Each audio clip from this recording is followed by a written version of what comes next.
ప్రభుత్వ భవనాల్లో గెస్ట్ హౌస్లో ఉండాల్సిన కర్మ జగన్కు లేదని, అధికారంలో ఉన్న ప్రతిపక్షంలో ఉన్న సొంత నివాసాల్లోనే ఉంటారని కొడాలి నాని తెలిపారు.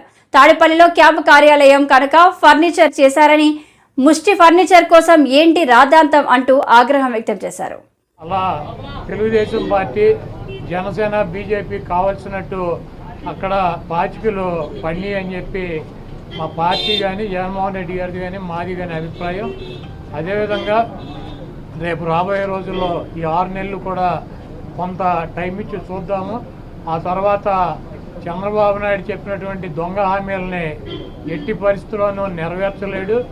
ఎందుకంటే ఇవాళ చూసాం, సూపర్ 6 అని పెట్టాడు. ఆ సూపర్ 6లో 18 సంవత్సరాలు దాటినటువంటి ప్రతి మహిళకి 1500 పెన్షన్ ఇస్తా అన్నాడు. రేపు 1వ తారీఖు ఇస్తున్నాడా? దాని గురించి మాట్లాడట్లా. 3 గ్యాస్ సిలిండర్లు ఇస్తా అని చెప్పాడు. దాని గురించి మాట్లాడట్లా.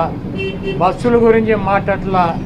అదేవిధంగా బీసీ కానీ, ఎస్సీ కానీ, ఎస్టీ కానీ వర్గాలకి 50 సంవత్సరాలు దాటిన వాళ్ళకి పెన్షన్ ఇస్తానని చెప్పాడు సూపర్ 6లో. దాని గురించి మాట్లాడట్లా. అది ఎప్పుడు ఇస్తాడో చెప్పట్లా. అదేవిధంగా ఇంకోటి 20 లక్షల మందికి నిరుద్యోగులకి ఉద్యోగాలు ఇప్పిస్తాను. ఉద్యోగాలు కనుక ఇప్పించలేకపోతే ఈ లోపు 3000 రూపాయలు నిరుద్యోగ వృత్తి కూడా ఇస్తానని చెప్పి సూపర్ 6లో పెట్టాడు. మొన్న తెలంగాణలో హరీష్ రావు గారు మాట్లాడుతూ చెబుతున్నాడు, చంద్రబాబు నాయుడు గారు చెప్పిన వాగ్దానాన్ని ఏమీ చెప్పాడు. 1000 రూపాయలు ఈయన పెంచింది. ఇప్పుడు వచ్చి 3000 ఆల్రెడీ ఇచ్చేది జగన్మోహన్ రెడ్డి గారు. 3000 ఇస్తా అంటే ఈయన వచ్చి 1000 ఇచ్చాడు. మీరు అక్కడ 2000 ఇస్తా అంటే రేవంత్ రెడ్డి 4000 చేయాలి కాబట్టి అక్కడ ఇబ్బంది పడుతూ ఉంటాడు. ఇంకా ఈయన సూపర్ 6 అని చెప్పి ప్రతి మహిళకి 1500 రూపాయలు ఇస్తాడు 18 సంవత్సరాలు దాటిన వాళ్ళకి. మరి ఆ వాగ్దానం ఎప్పుడు చేస్తాడు? రేపు 1వ తారీఖు ఎవరా?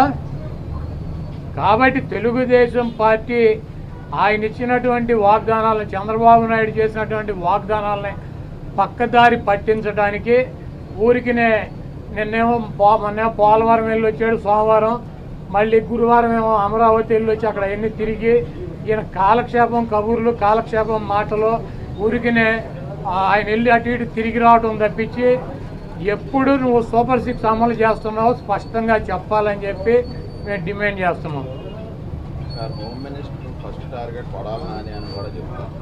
ఇప్పుడు ఇది ప్రజాస్వామ్య దేశం. ఎవరిని టార్గెట్ చేసుకున్నప్పుడు నేను పోయినంత మాత్రాన నన్ను టార్గెట్ చేస్తే వైఎస్ఆర్ కాంగ్రెస్ పార్టీ ఏం ఆగదు. జగన్మోహన్ రెడ్డి గారు ఇంటికి కూడా వీళ్ళు ఏం పీకలేరు. నన్ను కాదు, జగన్మోహన్ రెడ్డి గారిని టార్గెట్ చేస్తారు.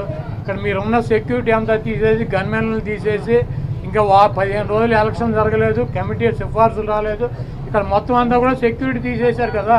తీసేసి ఎల్లో మీడియా కెమెరాలు పట్టుకొచ్చి జగన్మోహన్ రెడ్డి గారి ఇంట్లోకి ఎట్టెళ్ళాలి, గోడదు గెట్టెళ్ళాలి, ఇవన్నీ కూడా వాళ్ళే చూపిస్తున్నారు. కాబట్టి ఇక్కడ టార్గెట్ ఎవడు దొరికితే ఆ టార్గెట్. ఇటువంటి వాటికి భయపడే ప్రసక్తి లేదు. ఎవడెవడికి టార్గెట్, ఎవడెవడి చేతులు ఏం రాసి ఉందో అవన్నీ పైన ఉన్నటువంటి భగవంతుడు నిర్ణయిస్తాడు. ఎవరి టార్గెట్లు ఎవరికి ఏమవుతుందో చూద్దాం రాబోయే రోజుల్లో. అదేవిధంగా ఋషికొండలో కట్టినటువంటి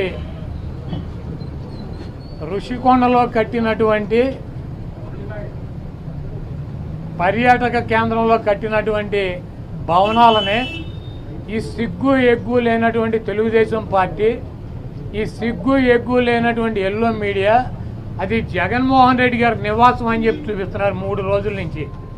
వెళ్ళి జగన్మోహన్ రెడ్డి గారు అక్కడ నివాసం ఉన్నాడా? జగన్మోహన్ రెడ్డి గారు 2014 నుంచి 19 దాకా ప్రతిపక్ష